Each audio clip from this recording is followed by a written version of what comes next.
On a travaillé sur le commercial, sur le produit, sur comprendre les besoins des clients. Je pense que c'est pas pareil, tu vois. C'est pas pareil là, tu Qu'est-ce qui vois. a été vraiment compliqué au tout début? Ou même après? Non, non, non, ça marche pas du tout. Là, Non, non, mais pour moi, c'est pas pareil, tu c'est un vois. brouillon, de toute façon, sans Je plus sais, c'est simple. pas grave. Mais en tout cas, le point, c'est que non, on a travaillé sur Tu pas vas mal aller de après choses. sur ce qui est positif. Mais je voudrais commencer par ce qui a été difficile. Pas moi, mais ce qu'on a traversé comme Non, non, il difficulté. y a pas de souci, c'est très bien, tu vois. C'est juste que le style, là, il est moins bon. Ouais, c'est pas Mais, grave. mais, mais disons, tu Commence pas à vois. faire du méta en même temps que tu fais la. Non, je sais. Là, je voudrais vraiment que tu rentres, comme a dit Amédée, dans une Ok. conversation avec moi. Ouais, mais c'est pour ça que je veux le remettre avec moi. C'est pour ça que je te regarde dans les Je yeux suis encore. avec toi, Raphaël. Je suis avec Alors, toi. quelle difficulté on a traversé? Peu Juste que importe c'est un comment peu tu le dis. bateau parfois. Mais C'est pas grave si c'est bateau. Vas-y, dis-moi. C'est quoi les difficultés qu'on a traversées? on a développé le commercial. On a mis en place de la publicité.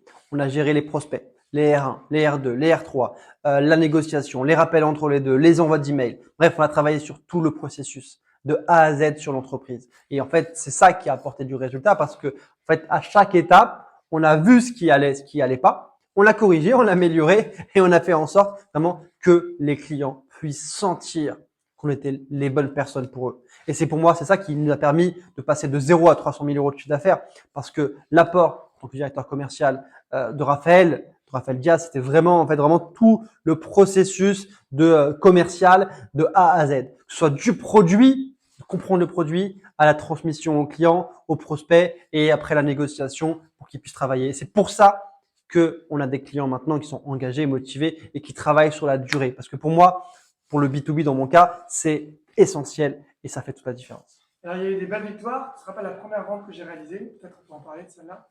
Je l'ai fait sans Euh, toi d'ailleurs. C'est quand j'ai réussi. La première, je l'ai réussi. ah là J'ai là, pour moi réussi. c'est le meilleur, c'est le Et en plus plus, plaisant. ce client Et le était. client est toujours là. Ouais. Alors, Il est vas-y, encore parle-nous là. de ce client-là et comment j'ai vendu et de comment on est resté fidèle, comment il est resté fidèle.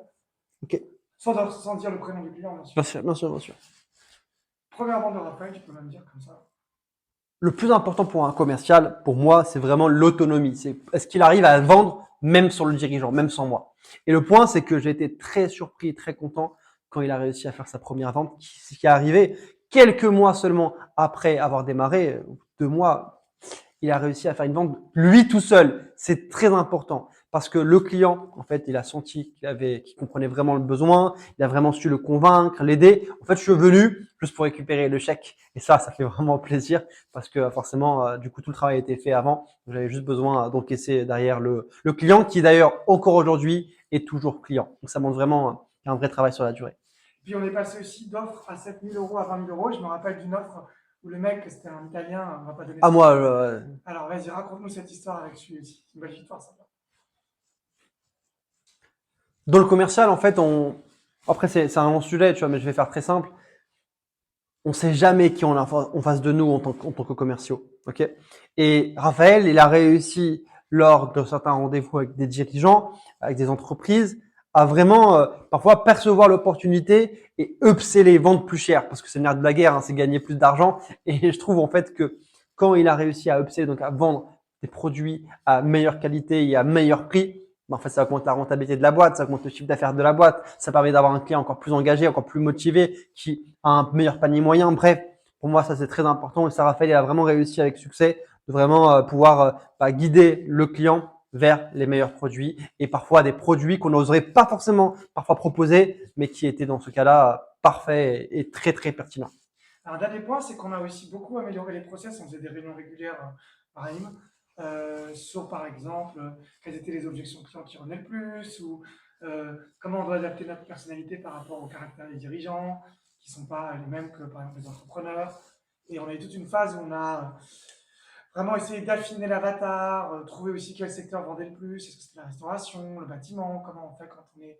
Est-ce que tu peux parler un petit peu de à toute cette espèce d'amélioration continue de l'identification des prospects, tout ça. Ce qui est très important et que j'ai apprécié avec le travail de Raphaël, c'est qu'on n'est pas juste sur de l'exécution. On est vraiment sur de la stratégie, sur de la tactique, sur comment mettre en place les choses, comment cibler les bons clients, comment contacter les clients de la bonne manière. Tout ça, pour moi, c'est vraiment ça qui fait la différence et c'est ça qui nous a permis de pouvoir tester pour faire le secteur de la restauration, le secteur du bâtiment, le secteur de tout ce qui est transport. Enfin, vraiment, on a testé plusieurs domaines, l'agence marketing, l'agence immobilière. On a testé vraiment plusieurs secteurs d'activité différents pour vraiment à chaque fois essayer d'améliorer constamment, amélioration continue du lean. Vraiment, c'est améliorer continuellement les processus et le travail qui est fait pour que ça puisse forcément apporter plus de résultats, plus de chiffre d'affaires. Et forcément, plus de chiffre d'affaires, c'est plus d'argent dans la poche. Et ça fait toujours plaisir. C'est le nerf de la guerre.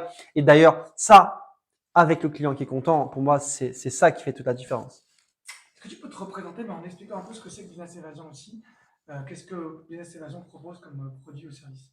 Alors, pour me présenter, pour ceux qui ne me connaissent pas, je suis Brahim Ghezali, je suis le fondateur de Business Evasion. Aujourd'hui, je dirige un groupe d'entreprises avec plusieurs entreprises spécialisées et Raphaël Diaz est intervenu dans l'une de ces entreprises, Business Evasion, qui avait un rôle et qui a toujours un rôle très important dans la stratégie, la structuration et l'accompagnement de PME françaises. Et ce qui se passe, c'est que, en fait, dans ce travail-là, on rencontre des problématiques complexes, parfois difficiles pour des entreprises. Et à chaque fois, en fait, il y a vraiment cette compréhension du besoin de Raphaël et tout ce travail-là qui est fait au quotidien qui permet de pouvoir vraiment s'intégrer vraiment aussi même par rapport aux valeurs de l'entreprise, à la vision d'entreprise. On a vraiment senti qu'il arrivait à le transmettre aux clients. Merci, Brahim.